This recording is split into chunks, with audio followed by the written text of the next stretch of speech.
কথা বলতে পারেন না, তিনি কথা বলতে পারছেন না, ঠোঁট দুটো কাঁপছে, চোখ দিয়ে পানি ঝরছে।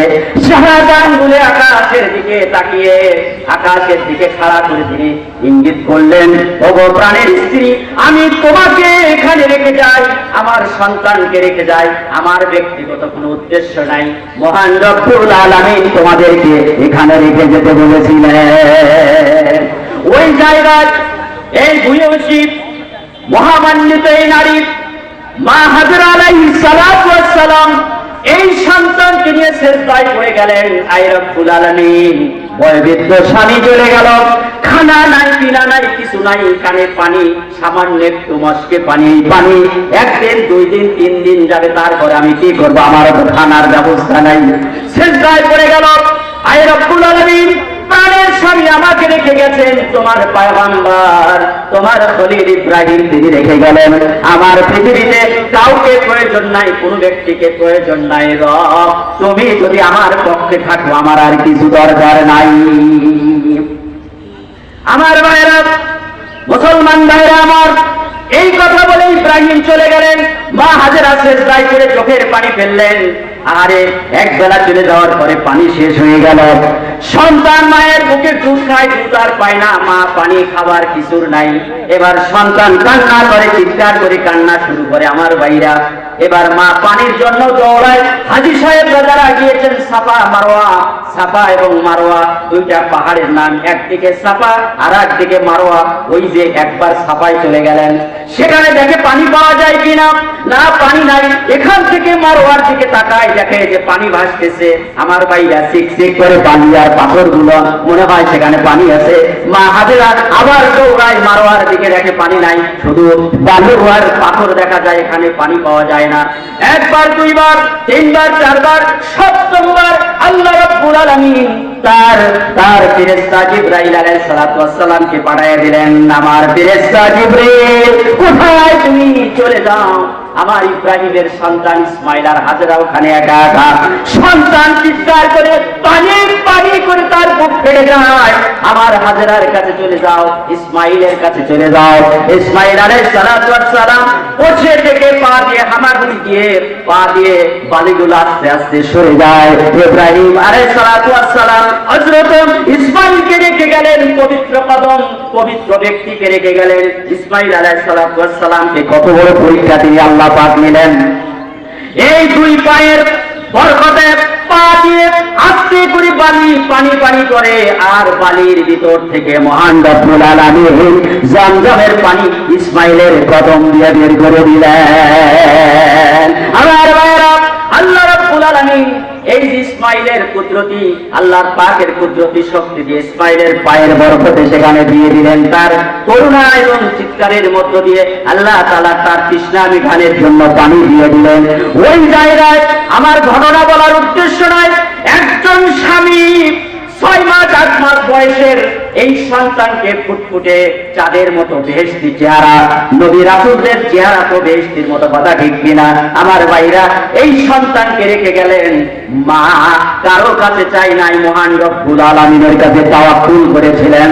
বিপদে আপদে মুসিবতে গভীর রজনীতে যে নারী মহান রব্বুল আলামিনের কাছে তাওয়াক্কুল করবে, স্বামী ভালো না, পরিবারে অভাব লেগে আছে, ঋণগ্রস্ত আছে, খাওয়া নাই, ওই যে ভাত আনতে পান্তা ফুরায়, নুন আনতে পান্তা ফুরায়, এমন পরিবারে এই মা এবং বোন যদি মহান রব্বুল আলামিনের কাছে তাওয়াক্কুল করে, আমার ভাইরা, সিজদায় পড়ে, এই নারী যদি সিজদায় পড়ে আল্লাহর কাছে কাঁদেন, আমার ভাই হাজেরা তো মানুষ, তিনি কেঁদেছিলেন সিজদায় পড়ে। আল্লাহ রব্বুল আলামিন এমন বরকত এবং নিয়ামত দান করলেন ইসমাইলকে যে কিয়ামত পর্যন্ত এই জমজমের পানি, হাজী সাহেব সহ গোটা পৃথিবীর মানুষ এই জমজমের পানি সেই বরকতে খায় কিনা? আমার ভাইরা, দ্বিতীয় নাম্বার হলো সেই নারী, যে নারী একজন সবচেয়ে পৃথিবীর টপ টেরর, গডফাদার, বড় সন্ত্রাসী, সবচেয়ে বড় চাঁদাবাজি, নারী কেলেঙ্কারি, সবচেয়ে বড় সুদারু, এই পৃথিবীর সম্রাট দাবি করেছিল, সে হলো ফেরাউন। ফেরাউনের ঘরে আল্লাহ তাআলা এই হযরত আসিয়ার মতো একজন নারীকে সেখানে দিয়েছিলেন কিনা? আমার ভাইরা, লক্ষ লক্ষ শিশু সন্তানকে জবাই করা হলো, লক্ষ লক্ষ শিশুকে জবাই করলো, হত্যা করলো। হত্যা করার পরে আল্লাহ রাব্বুল আলামিন এই সন্তান মুসা আলাইহিস সালাতু ওয়াস সালামকে ঢেকে রাখলেন, জীবিত রাখলেন। আর ওই ফিরাউনের ঘরে মুসা আলাইহিস সালামকে লালন পালন করলেন। আসিয়া করলো কিনা আমার ভাইরা। এরপরে এই অনেক বড় লম্বা ঘটনা, আমি কথা বলতে চাই না। এমন ভাবে লালন পালন করলো, একটু বলি, এই মুসা আলাইহিস সালাম ফিরাউন যখন আদর করে মুসা আলাইহিস সালামকে কোলে নেয়, চুমা খেতে নেয়, আর মুসা আলাইহিস সালাতু ওয়াস সালাম চুমা যেই খেতে নেয়, ফিরাউনের দাড়ি ধরে আস্তে করে এখানে এই গালে একটা থাপড় মারে। মুসা আলাইহিস সালামের থাপড়ে ফিরাউন বলে, ভয় কি এ বাবুরে, এই আসিয়া, এই দেখো মুসা কি করলো, আর থাপড়ের যে 2 মণ ওজন হবে, দেখো আমার গাল বসে গেছে, গাল ফুলে গেছে। আসিয়া আলাইহিস সালাতু ওয়াস সালাম বলে, ছোট বাচ্চা বোঝে না, ও একটা থাপড় মেরেছে আস্তে করে, আর তুমি এইভাবে অসহ্য করো, তার মানে হলো তুমি আল্লাহ দাবি করো, পুরুষ মানুষকে তুমি সহ্য করতে পারো না। তো তোমার ব্যাখ্যাটা কথা। এইভাবে মুসা আলাইহিস সালাম ফিরাউনের পরিবারে বড় হলো কিনা কথা বলেন? ফিরাউনের ঘরে বড় হলো মুসা আলাইহিস সালাতু ওয়াস সালাম। আমার ভাইরা, এই মুসা আলাইহিস সালামের উপর যখন ঈমান আনলেন, তিনি যে দাওয়াত দিলেন, আসিয়া আলাইহিস সালাতু ওয়াস সালাম ঈমান আনলেন। আর এই ফিরাউনের যে অর্থমন্ত্রী ছিল, তার স্ত্রী ঈমান আনলো, এই 2 জন মহিলা ঈমান আনলো। এটা যখন ফিরাউন জানতে পারলো, তাদেরকে বেঁধে নিয়ে আসা হলো। অর্থমন্ত্রীর স্ত্রীকে বলা হলো, তুমি এই কালেমাকে বাদ দিয়ে আমার কালেমা পড়ো।